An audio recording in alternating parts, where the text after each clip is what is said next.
오랫동안 알려진 사실입니다. 대부분의 은하계 중심에는 초거대 블랙홀이 있습니다. 우리 은하의 중심에는 약 400만 태양 질량의 작은 블랙홀인 궁수자리 A스타라는 블랙홀이 있죠. 이번에 발견된 블랙홀은 우리 태양 질량의 300억 배에 달하는 진짜 거인 블랙홀입니다. 이 블랙홀이 지금까지 발견된 가장 큰 블랙홀 중 하나라는 것은 이미 확정된 사실입니다. 더욱 놀라운 사실은 이 어둠의 괴물이 말 그대로 은하계에서 튕겨져 나온 것으로 밝혀졌다는 사실이죠. 네, 맞습니다. 분명히 은하는 우주를 통해 거대한 괴물 블랙홀을 튕겨낼 수 있으며 그것은 당신을 약간 불안하게 만들 수 있습니다. 이 믿을 수 없는 시나리오는 영국 더럼 대학교의 연구팀에 의해 발견되었습니다. 연구를 이끈 제임스 나이팅게일은 인터뷰에서 다음과 같이 설명했습니다. 이 블랙홀은 애초에 블랙홀이 이론적으로 커질 수 있다고 생각하는 상한선에 있습니다. 따라서 우리는 의심할 여지 없이 역사상 가장 큰 블랙홀 중 하나를 다루고 있으며 연구자들은 더 이상 초거대라는 용어를 더 이상 사용하지 않고 초초거대라는 용어를 사용하고 있습니다. 우리 태양의 질량은 약 1.9891 곱하기 10의 30승입니다. 1.9891에 0이 30개이므로 이 검은 거인은 5.967에 0이 41개가 더해진 질량을 가지고 있습니다. 이제 이 블랙홀이 어디서 발견되었는지 그리고 그냥 지나칠 수 있는지 궁금하실 겁니다. 다행히도 지구에서 약 27억 광년 떨어진 아벨 1201 은하단이라는 충분한 거리에서 발견되었습니다. 이 천체는 매우 거대하지만 발견하는 데는 요령이 필요했습니다. 블랙홀은 눈에 보이지 않고 물질을 삼킬 때만 보이는 것으로 알려져 있죠. 그러나 검은 거인은 현재 활동하지 않는 것처럼 보이며 그 거대한 입 근처에는 아무것도 없으며 아무것도 빛나지 않습니다. 나이팅게일과 그의 팀은 중력 렌즈의 도움으로 블랙홀을 발견했습니다. 시공간의 거인은 엄청난 무게로 인해 돋보기처럼 부풀어 오르는 방식으로 왜곡됩니다. 이를 통해 블랙홀과 이 신비한 천체에 대한 훨씬 더 흥미로운 데이터가 드러납니다. 블랙홀의 다채로운 세계. 아마도 여러분도 블랙홀은 크고 탐욕스럽고 보이지 않는 블랙홀이라고 생각하는 사람 중 한 명일 것입니다. 하지만 그건 사실이 아니죠.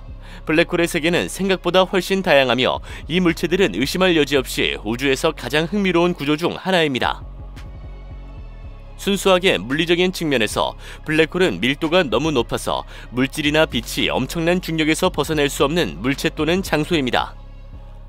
블랙홀은 실제로 검은색이 아니라 눈에 보이지 않습니다. 과학자들은 우리 눈으로는 블랙홀이 있는 곳만 볼 수 있기 때문에 이 현상에 이런 이름을 붙였죠. 블랙홀은 거대한 질량으로 인해 공간과 시간이 휘어져 움푹 들어간 곳이 만들어지고 이 엄청난 인력으로 인해 엄청난 왜곡이 발생합니다. 물질은 움푹 들어간 방향으로 미끄러져 사건의 지평선에 도달하면 아무것도 빠져나갈 수 없습니다. 블랙홀에는 4가지 유형이 있습니다. 초대 질량 블랙홀은 태양 질량이 만에서 수십억 개에 달합니다. 중간 질량 블랙홀은 태양 질량이 약 1000개에 불과하죠. 두 유형 모두 은하 중심에서 발생하지만 때로는 우주에서 자유롭게 발생하기도 합니다. 항성 블랙홀은 태양 질량보다 약 10배 더 작습니다. 별이 폭발한 후 형성되는 블랙홀입니다. 그리고 지구의 달과 비슷한 질량을 가진 정말 작은 원시 블랙홀이 있습니다. 원시 블랙홀은 지금까지는 빅뱅 직후 우주의 초기 단계에서 밀도 변화로 인해 우주의 가장 초기 순간에 형성되었을 것으로 추정되는 가상의 물체입니다. 물리학자들에게 블랙홀은 진정한 과학적 대접을 받고 있습니다. 흥미롭게도 블랙홀은 발견되기 훨씬 전부터 이론적으로 그 존재가 예측되었습니다. 아인슈타인은 블랙홀을 완전히 붕괴된 거대한 질량의 물체라고 부르거나 돌아올 수 없는 지점이라고 설명했죠. 이후 1967년 국제천문학자 회의에서 물리학자 존 아치볼드 휠러가 발표 도중 갑자기 블랙홀이라고 말하기 전까지는 암흑별 또는 검은별과 같은 용어가 일반적으로 사용되었습니다. 최종 발견되기 전까지만 해도 은하계는 우주에서 돌아올 수 없는 지점이나 어두운 별처럼 보이는 이론적으로 붕괴된 커다란 물체일 뿐이었습니다. 과학자들의 방정식에서 블랙홀은 공간을 심하게 구부리고 시간을 무한대로 늘리며 내부에서 기존의 물리법칙을 정지시키는 물체로 나타났습니다. 블랙홀 내부에서 일어나는 일은 사실 우리의 상상을 초월할 정도로 기괴합니다. 블랙홀은 거의 이해할 수 없는 것의 극치입니다. 블랙홀 내부의 밀도는 알려진 모든 물리적 힘이 무한대로 증가하는 한 지점에 집중되어 있습니다. 이 특이점은 대량의 물질을 구성요소로 분해할 수 있습니다. 분해 과정은 이미 거성 근처에서 시작되죠. 거대한 별을 포함한 모든 물질은 스파게티처럼 늘어납니다. 우리는 내부의 물질에 어떤 일이 일어나는지 정확히 알지 못합니다. 확실한 것은 더 이상 나오지 않는다는 것이죠. 아마도 순수한 정보만 남아있고 블랙홀은 식사할 때마다 무게가 증가합니다. 이를 통해 우리는 이 식사가 어떻게든 거인 내부에 주장되어야 한다는 결론을 내릴 수 있습니다. 최종 증거. 아인슈타인이 블랙홀을 완전히 정확하게 예측하고 계산했음에도 불구하고 실제로 블랙홀을 믿지 않았다는 사실을 알고 계셨나요? 1960년대 후반이 되어서야 블랙홀의 실제 존재에 대한 천문학적 증거가 점점 더 많이 발견되었습니다. 기본적으로 2000년대 이후부터 블랙홀의 존재가 명확해졌죠. 1964년 연구자들은 새로운 전파 망원경을 사용하여 백조자리에서 강력한 방사선을 발견했습니다. 더 자세한 조사를 통해 이 천체가 블랙홀일 수 있다는 사실이 밝혀졌죠. 이 최초의 실제 블랙홀 발견은 시그너스 X1으로 알려지게 되었습니다. 1970년대에 우루 위성 임무는 연구자들의 의심을 확인시켜 주었습니다. 쌍성계의 일부인 시그너스 X1에는 거대한 청색 초고성 동반자별도 있습니다. 천문학자들은 보이지 않는 질량 주위의 동반자별의 궤도를 관찰할 수 있었습니다. 블랙홀이 이 별을 끌어당기지 않는 이유는 질량으로 설명될 가능성이 가장 높습니다.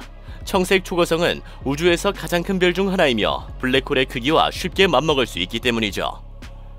이러한 흥미로운 발견에도 불구하고 인류는 최초의 블랙홀이 보이기까지 아주 오랜 시간을 기다려야 했습니다.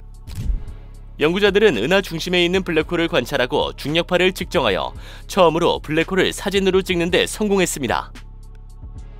이 이미지는 거대 은하 M87의 중심에 있는 검은 핵 주위에 주황색과 노란색의 고리를 보여줍니다. 5,500만 년 전 이 블랙홀이 방사선을 방출했을 때 연구진이 촬영한 이 블랙홀은 65억 개의 태양 질량을 가졌습니다.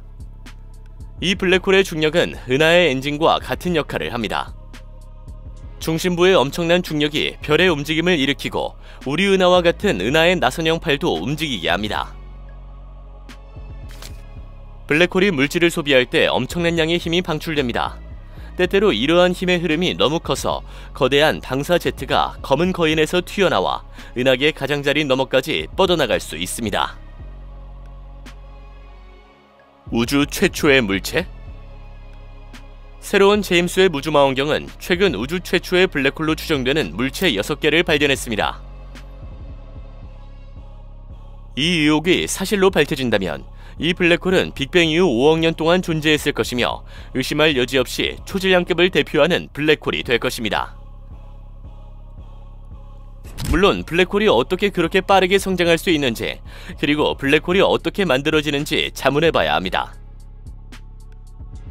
연구자들은 중간 크기와 작은 블랙홀이 붕괴된 별의 잔해라는 데 동의합니다. 그러나 최초의 블랙홀은 별을 형성하지 않고 바로 붕괴하여 블랙홀을 형성한 먼지 원반에 의해 만들어졌을 수도 있습니다. 빅뱅의 유물로 여겨지는 원시 미니 블랙홀의 역할도 아직 명확하지 않습니다. 이러한 작은 구멍들이 5억 년 이내에 많이 합쳐지면 이와 같은 거대한 블랙홀이 더 많이 형성될 수 있습니다. 우리는 이미 이 물체에 대해 많은 것을 알고 있지만 그 안에서 정확히 어떤 일이 벌어지고 있는지는 여전히 미스터리입니다. 블랙홀이 발견된 이래로 블랙홀이 다른 차원이나 시간으로 통하는 포털이라는 환상적인 이론이 제기되어 왔습니다. 어떤 사람들은 블랙홀이 평행 우주의 화이트홀이나 거대한 별일 수 있다고 말합니다. 확실한 것은 구멍의 엄청난 질량이 무한히 작은 지점에 집중되어 있으며 이 지점은 빅뱅 동안 우리 우주 전체가 출현했다고 알려진 한 지점과 유사하다는 것입니다. 따라서 우리 자신이 블랙홀에 살고 있거나 우리 우주가 그러한 블랙홀로부터 만들어졌다는 다른 미친 이론이 있다는 것은 놀라운 일이 아닙니다. 영국의 유명한 천체 물리학자 로저 펜로즈 경은 블랙홀이 우리 우주가 탄생하기 전부터 존재했을 수 있다는 가설을 세우기도 했습니다. 그는 순환 우주 정리에서 이 신비한 물체를 시간과 우주를 초월하는 도구로 설명했습니다. 블랙홀 내부에서 어떻게 정보를 얻을 수 있을까? 블랙홀은 별이나 행성처럼 표면이 없으며 이러한 물체는 싱크대의 배수구와 비슷합니다. 싱크대 배수구가 점점 더 많은 물이 들어가면서 점점 더 커진다고 생각해보세요. 우리는 블랙홀을 구형으로 둘러싸고 있는 비물질적 경계까지만 볼 수 있지만 이 사건의 지평선 너머는 볼 수 없으며 블랙홀에 가까이 다가오는 모든 것이 즉시 그 구성요소로 분해되기 때문에 그곳에서는 측정할 수 없습니다. 따라서 사건의 지평선 너머에 있는 모든 것은 우리에게 보이지 않을 가능성이 높거나 블랙홀 내부에서 무슨 일이 일어나고 있는지 알아낼 수 있는 작은 가능성이 남아있을 수 있죠. 스티븐 호킹은 이전의 모든 가정과는 달리 블랙홀이 내부에서 비롯된 것으로 입증될 수 있는 최소한의 빛 입자, 즉 양자의 흐름을 방출한다는 사실을 발견했습니다. 우리는 이 극도로 약한 입자 흐름을 호킹 복사라고 부릅니다. 내부에 있던 양자들은 여전히 내부의 다른 양자와 얽혀 있습니다. 수백만 광년의 우주를 날아가도 연결은 남아있죠. 언젠가 양자에서 정보 잠재력을 추출하는 데 성공한다면 블랙홀 내부에 무엇이 있는지 간접적으로 알아낼 수 있을지도 모릅니다. 양자는 순수한 정보 전달자이자 물질의 구성요소로 간주됩니다. 아시다시피 우리는 양자 컴퓨팅의 문턱에 와 있습니다.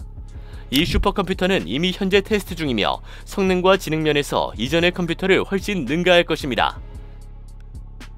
과학자들은 이미 이 기술이 우주에 대한 더 많은 해답을 가져다 줄 것으로 기대하고 있습니다. 지금 구독을 누르시면 앞으로 더 많은 동영상이 공개될 예정입니다.